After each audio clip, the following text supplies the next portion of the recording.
Well, hello Go ahead. everyone. So we're here today with Lee Haring. Lee Haring is Professor Emeritus in the Department of English at Brooklyn College in the City University of New York. So for over 40 years, Lee has been studying the folklore of the island in the Indian Ocean. This meaning those lying east of Africa, such as Madagascar.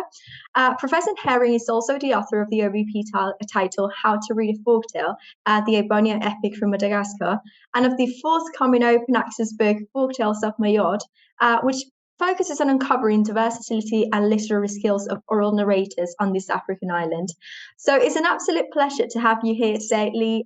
Thank you so much for coming to this interview. And before going ahead with the book and all the details and the background story about how it came to be, I was quite surprised that a professor of English is interested in folktales from such an exotic place. So I was wondering if you could give us a bit of a background on where this interest comes from. Well, thank you, Laura. Yes, you ask a good question, but to answer it properly would take a lot more time than we have for today, uh, because it would take you into my whole life story. Uh, in brief, I've always been very interested in performance. My mother was a musician, and I grew up listening to her perform. And my father was a theatrical executive, so I was very much involved in theater from early days. And the what this book is about is performance in this sense that you see three French ethnographers going to the island of Mayotte, which is which is now a département of France, but was in those days a former colony. You see them going to a former colony and interviewing local people and asking them to tell stories. Well, okay, to tell a story is to make a performance. And so I got interested in, and a lot of us in folklore studies are interested in the act of storytelling as a performance, how it happens, what the circumstances under which it happens, all things like that. And I decided that it ought to be possible through the printed accounts that these three French ethnographers who left us, it ought to be possible to reconstruct what those interviews were like, and to see both the performer, that is the storyteller, and the interviewer, that is the ethnographer, to see what both of them were doing as performers for each other, how they were trying to present themselves to each other, and what they were doing in the interview situation. So that's really how it comes about, and it's really very interesting. It's been a very interesting experiment because, of course, it involves sort of violating one of the basic rules of anthropological. I'm not an anthropologist, so I don't have to worry about this being a rule. But the in anthropology, fieldwork, direct contact between the investigator and the people being investigated is a first requirement. Well, I have never been to Mayotte, so the experiment is what can we find out just by reading what the scholars have given us in print. So a lot of the book is focused on that, and the rest of the book is translations of the stories themselves. That is really fascinating, and also shows us that the book has many layers and many approaches to. It's not just the story in itself, but everything that goes with that retelling and with that context Right, of the interviews right, afterwards. So it's really, really right, exactly, fascinating. And just going with exactly. the idea of like the book also includes the story and includes translations. Could you give us a sample of a story that you're going to be dealing with in the book that you would like to share with us?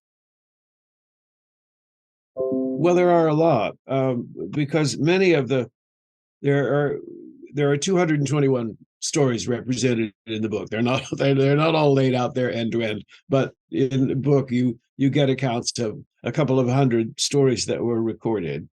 And what you see is that the storytellers are responsible for a body of metaphor which is created and inherited from the past, and also is very active in their repertoire in the present.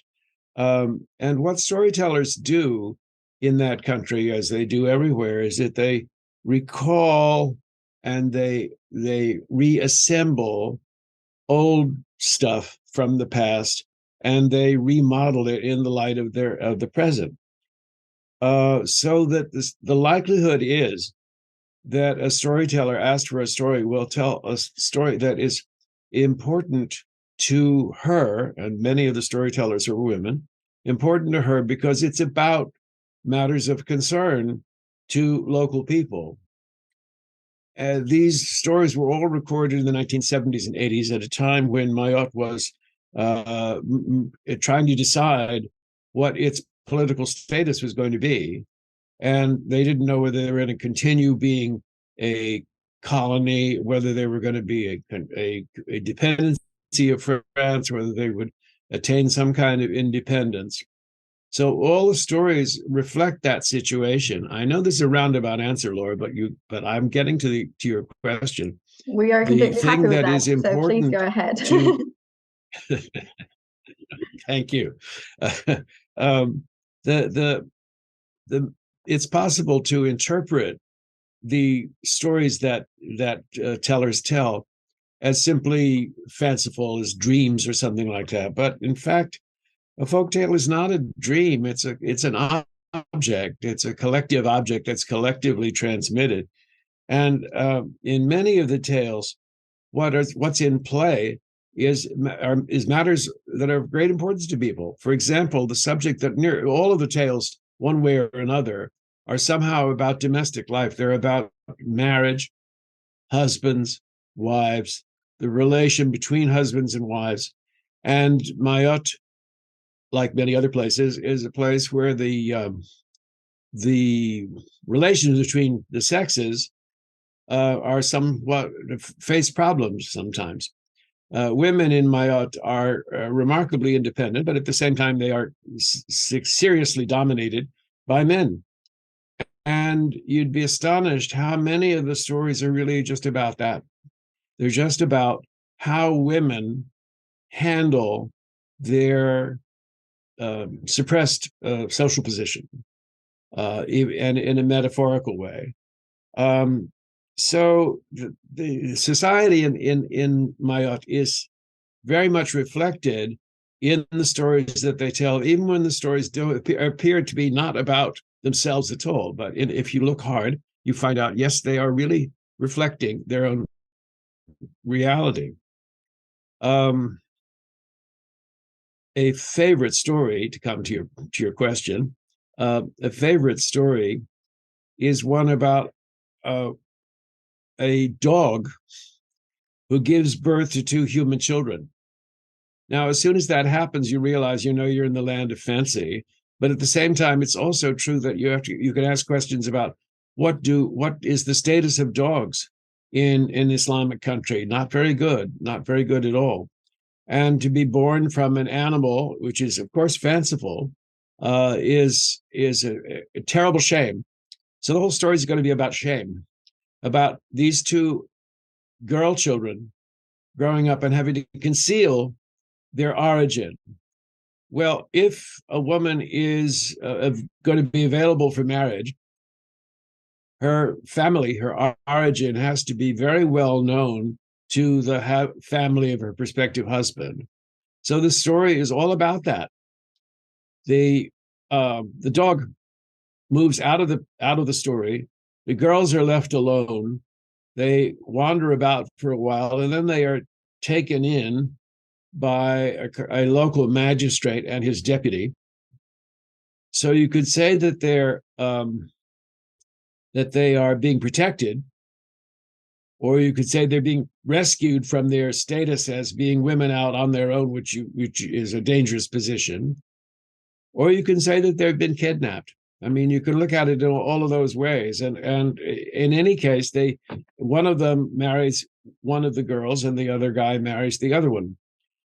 And they have, from that point on, the two sisters are very opposed to each other. They play very opposed roles. And if you stop a minute and think of all the stories that you've read in which there's a kind sister and an unkind sister, and they go through different adventures and they have different fates at the end. This is that kind of story. So in that sense, it's a familiar pattern. Anyway, the one of the sisters tries to do away with the dog, but fortunately, doesn't succeed with that. And the other sister is very kind to the dog, very gentle to the dog. And finally, when the dog does at last die, she treats this dead dog as if she were royalty, as if she were a royal human being, and takes very good care of her. Well, so that puts everybody in a peculiar situation. The husbands want to meet their mothers-in-law, naturally. And they haven't done that because they don't know the family that they have married into. So the wives have to agree to that. And but they have to find some way of getting out of this puzzle. And so they say, well, my mother doesn't live near here. She lives on one of the neighboring islands. And so the husband says, okay, let's go. We'll go visit her. And they're on the way. And on the journey, the wife slips away from her husband for a few minutes and encounters a big snake. Now, the snake, again, is an ambivalent kind of creature. But anyway, this one is a big and threatening snake. And here's her story. The snake is, of course, able to talk. He's that kind of animal that you find in stories. He hears her story, but she says, essentially what she says to the snake is, eat me. Get me out of this pickle by devouring me. And the snake says, no, I'm not going to do that because you have received your mother's blessing, and I am bound by my nature not to do any harm to a person who has received her mother's blessing. So the snake contrives a disguise for her, and he sends her off to be to another place to just pretend that she is an available woman. And she goes off and she pretends to be the long lost child of a neighboring king. And so she is safe and taken care of.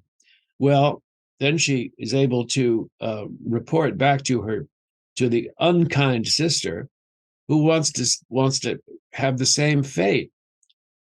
And all the previous incidents repeat, and they go on a journey. And the unkind sister slips away from her husband, encounters the same snake, and says, "Devour me."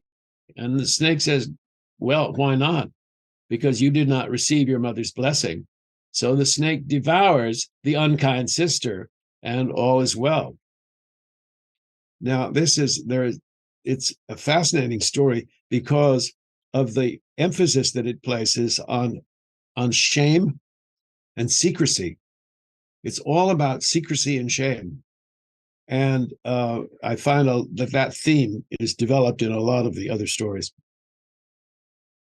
Of course, and it's also a really interesting story because something that is very much highlighted in the book as well is the relationship between mothers and daughters. And it seems to be a really important theme that comes back every other time. So is that something that you could tell us a bit more about? Because especially in this story, you did mention like one of the key things is one of the daughters was the kind one because she has received the mother's blessing, and that mother's blessing was key to that outcome that happened. Right. So. Right. Well, it seems that in the metaphorical world of stories from Mayotte, the mother and the daughter tend to blend into each other. That is, it seems as though a daughter's major ambition is to become as much like her mother as possible. And one of the ways that shows in, for example, a very important story that Sophie Blanchy, who's one of the ethnographers whose work I'm reporting upon, has given a great deal of emphasis to, is about the house that the mother owns. In Mayotte, the mothers and women own the houses. And the whole point of the story is to get her daughter to move into the house that she has been left by her mother. And I won't try to summarize the story because it's a long and complex work, but Sophie Blanchy quite rightly points out that this assimilation of the mother and the daughter is essential to the way of thinking. Now, if that's what you're going to do, excuse me, if what you're going to do is to grow up to try to be as much like your mother as possible, that's the most conservative social move that you could possibly make. It's the opposite of the kind of breakaway independence that we in the West are accustomed to from between mothers and daughters. And so it's a curious but important fact in Mayotte that the most conservative that the stories are a conservative element in people's vision of what life is supposed to be like. So, because people who listen to stories like that know very well that it's that it's fancy, but they also look for ways in which the stories reflect their own reality. Well, thank you so much for that insight. Another thing I wanted to highlight is when you were talking before about the stories and how you came to work in this field and in this particular topic, you mentioned the three anthropologists or ethnologists that at the time decided to collect these stories.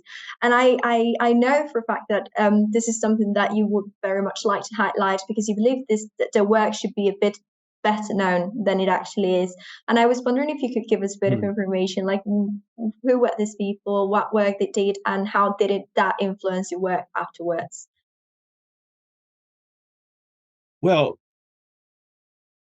what first drew me to this material was a long spell of work that I did in the 70s about stories in Madagascar. Mayotte lies very close to Madagascar, and I remember when I was in Madagascar visiting in Majunga, which is a big town in the northwest part of the island, and seeing how many people in that town were really people from Mayotte. And you can tell often because of their beautiful and extraordinary facial makeup, which everybody can see on YouTube. So so I was interested in what connection there might be between the stories that these three scholars collected in Mayotte and the Madagascar stories that I had studied years before. And in fact, there's a good deal of overlap. And one of the principal languages in which stories are told in Mayotte is a variety, a dialect of the Malgache language. So that was that connection was quite natural. I discovered, however, that I know a lot more from reading the work that I've been translating. I know a lot more about how storytellers operate, how they perform in Mayotte than I ever have found out about what happens in Madagascar. That's another story. But what's striking about live storytelling is how active it is. What an opportunity it is for a storyteller in a traditional village role to create meaning and to remind everybody of our audience of the value of traditional values and modern values, and to deal with the threat that is posed by being dominated. But when I speak about the threat of being dominated, that brings us right back to husbands and wives. If women are in a traditionally inferior position, that doesn't mean that they're not active. And one of the ways that women are active in Mayotte is as storytellers. It's a traditional role. So it is expected that certain people in your community will be really good storytellers. And you can rely on those women to entertain the children, but also entertain the adults by old stories that have been modified to reflect the present existence of and the present version of society in a colony. Well, Well, thank you so much for that, Lee. So my final question, actually, it goes back to a bit to everything that we have talked in here today. But you have performance, you have the ethnography of the book, the approach to the social and political context that entails telling these different oral stories at different times.